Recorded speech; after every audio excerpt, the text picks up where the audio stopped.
Bienvenue. Aujourd'hui, on aborde un sujet clé, parler en public. Et surtout, enseigner, ça implique d'accepter une part d'inattendu, n'est-ce pas? Les imprévus, c'est un peu la norme en fait. Tout à fait. Et c'est justement la manière d'y réagir qui fait toute la différence. C'est pas tant l'absence d'imprévu qui compte, mais plutôt notre capacité à y faire face avec calme, avec maîtrise. Alors justement, on va explorer ensemble aujourd'hui des stratégies très concrètes pour gérer ces moments-là. On s'appuie pour ça sur le travail de Julien Dourivet, notamment sur la communication orale en classe. L'objectif, c'est vraiment d'en tirer des techniques pratiques. Oui, des techniques pour rester serein et garder le contrôle quand il y a, mettons, un bruit soudain, une digression un peu longue, ou même une question qui cherche à déstabiliser. Et même si ça vient du contexte de l'enseignement, j'imagine que ces leçons, elles sont utiles bien au-delà, non? Ah oui, absolument. Dans toute situation de communication où l'inattendu peut surgir, quoi. Bon, alors commençons par un grand classique, le bruit imprévu. La chaise qui tombe, la porte qui claque, du bruit dans le couloir. Comment on réagit sans paniquer ou amplifier le truc? L'essentiel, je crois, c'est de montrer que c'est notre calme qui prime, pas le bruit. Souvent, une simple reconnaissance rapide, ça suffit. Du genre? Quelque chose comme oui, on a tous entendu. C'est noté, allez, on revient à ce qu'on disait. Ça neutralise un peu l'effet de surprise sans donner trop d'importance au bruit lui-même. D'accord. Donc on l'ignore pas complètement, mais on n'en fait pas des tonnes. Et l'autre technique, c'était la pause, c'est ça? Exactement. Marquer volontairement un court silence, on peut même le dire, on fait une petite pause, une respiration. Et on reprend.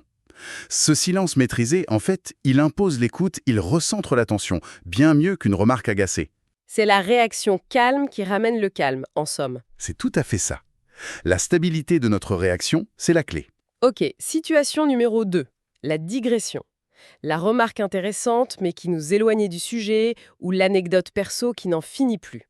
Comment on fait pour valoriser la personne sans se perdre? Ah, le fil rouge. Oui, c'est un équilibre subtil. L'objectif, c'est d'accueillir l'intervention, mais sans dévier de sa route. Il faut rester le pilote de la session, si tu veux.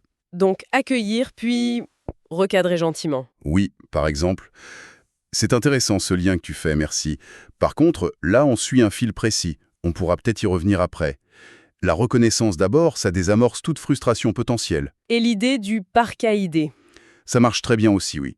Excellente question. Je la note ici au tableau, on la garde pour la fin de la séance. Ça montre que l'idée a de la valeur, qu'elle n'est pas rejetée, mais qu'il y a un cadre, un timing à respecter. Une forme d'autorité bienveillante qui sait dire oui, mais plus tard. Exactement. Ne pas éteindre la curiosité, mais ne pas se laisser déborder non plus. Passons à la situation peut-être la plus crispante, la question piège, ou carrément la tentative de provocation. Comment on gère ça sans entrer dans le conflit, mais sans s'effacer non plus? Alors là, oui, le défi, c'est de garder son calme et son autorité intacte. Une première stratégie, c'est de proposer de reporter la discussion en individuel. Hmm, Genre, ah, c'est une question complexe qui mérite qu'on prenne le temps, je te propose qu'on en parle tous les deux après la séance si tu es d'accord. Ça évite le rejet frontal et on garde le contrôle du moment collectif. ça évite l'escalade devant tout le monde. Malin. Oui. Et une autre approche, qui peut être très puissante, c'est l'humilité assumée. C'est-à-dire? Dire honnêtement, franchement, c'est une vraie colle. Là, tout de suite, je n'ai pas de réponse satisfaisante. Mais merci de soulever ce point, ça me donne à réfléchir. Cette honnêteté, souvent, ça désarme et ça renforce même le leadership paradoxalement. Intéressant. Et si c'est vraiment une provocation un peu directe?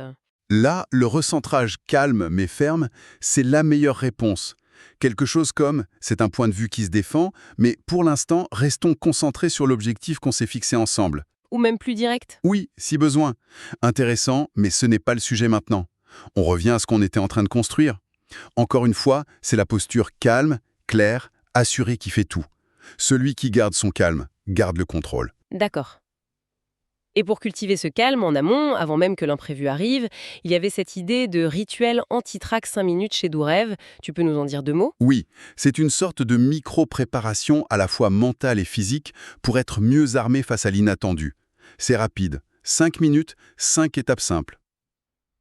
Ah oui, lesquels? En gros, 1 minute de respiration profonde pour calmer le physique, 1 minute de visualisation positive, s'imaginer réagir calmement. 1 minute d'ancrage postural, bien sentir ses pieds au sol, se tenir droit.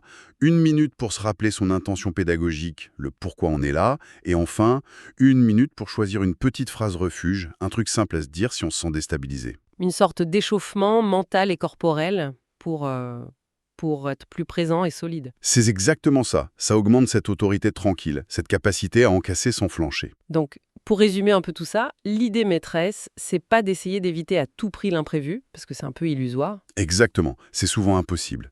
L'enjeu, c'est plutôt de développer notre capacité à y répondre.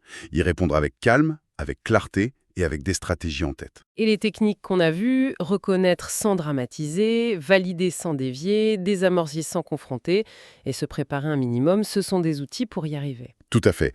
Des outils pour transformer ce qui pourrait être une perturbation en une affirmation de sa présence sereine. Ce qui nous amène peut-être à une dernière réflexion.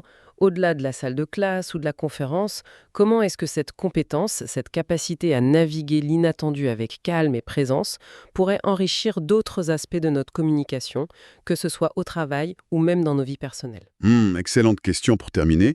Quelle serait la première petite stratégie, peut-être parmi celles qu'on a évoquées, que chacun pourrait essayer d'intégrer, juste pour voir, face à un petit imprévu du quotidien? Voilà, une piste de réflexion.